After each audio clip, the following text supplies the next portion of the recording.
The Ottoman Empire, from desert nomads to the shadow that ruled Europe.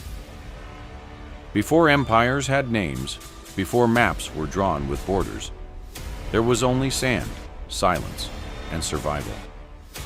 In the burning deserts of Central Asia, a small Turkic tribe moved like ghosts across the land.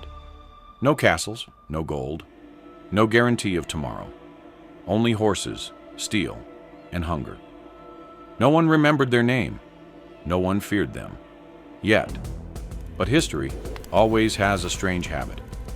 It hides its monsters in the smallest beginnings. It began with a leader named Ertugrul. Not a king, not an emperor. Just a man trying to keep his people alive between collapsing worlds. The Byzantine Empire was still powerful.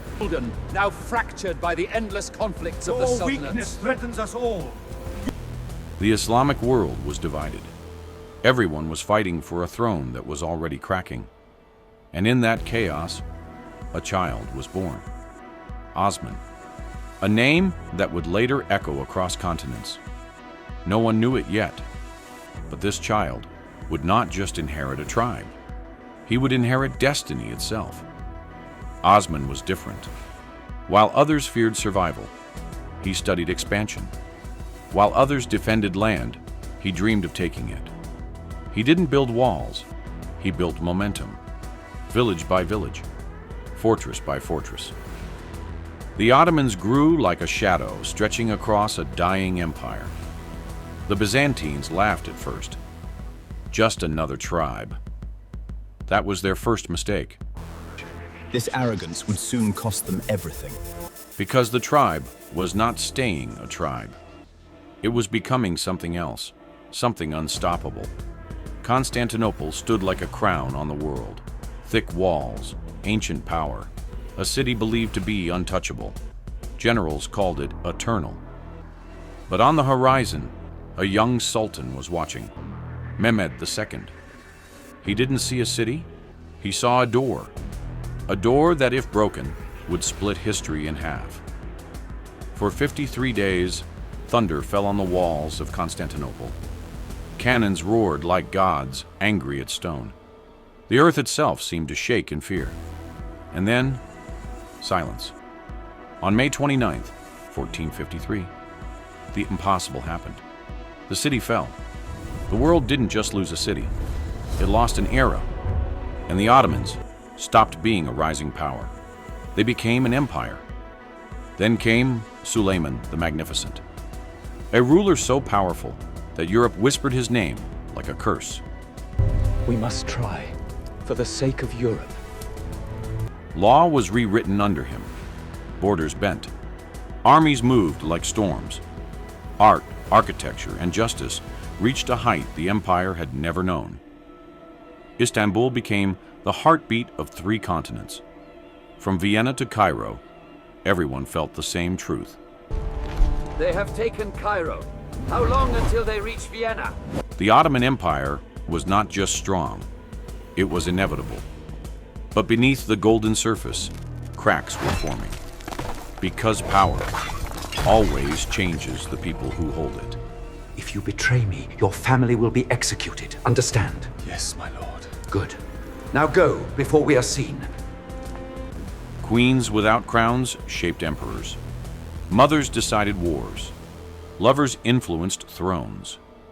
The empire was no longer ruled by one hand, but by many invisible ones.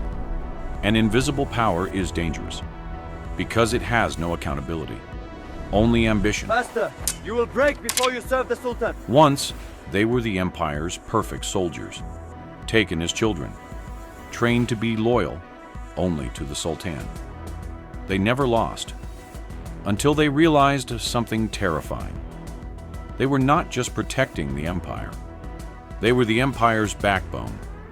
And backbones can break kingdoms if they turn against them. Where is your Sultan now? Have mercy, the empire will fall without him. Slowly, the Janissaries stopped being soldiers. The new taxes will fill our coffers nicely. They became politics, and politics became decay. Centuries passed, The empire still stood, but it no longer walked like a giant. It limped. Europe modernized. Cannons became industry. Ships became science. Armies became machines. But the Ottoman Empire was still remembering its golden age. And empires that remember glory often forget survival. Defeats came quietly at first, then faster, then constantly. The shadow that once stretched across continents began to shrink. They called it the sick man of Europe. It is truly a pity to witness such a historical decline. The wounds of the empire run deep, perhaps too deep to heal. A name whispered not in fear, but in pity. Reform attempts failed. Revolts spread. Enemies closed in from every direction. And the empire that once stood at the center of the world was now struggling to hold itself together. Not because it was weak, but because it was too large to heal, and too old to change fast enough. World War I did not kill the Ottoman Empire. It revealed that it was already gone. What remained was only the final breath of something once unstoppable. In 1922, the last sultan left the throne. No thunder, no divine warning, just silence. And in that silence, an empire that had ruled 3 continents for over 600 years finally disappeared. But here's the truth. History rarely admits. Empires do not truly die.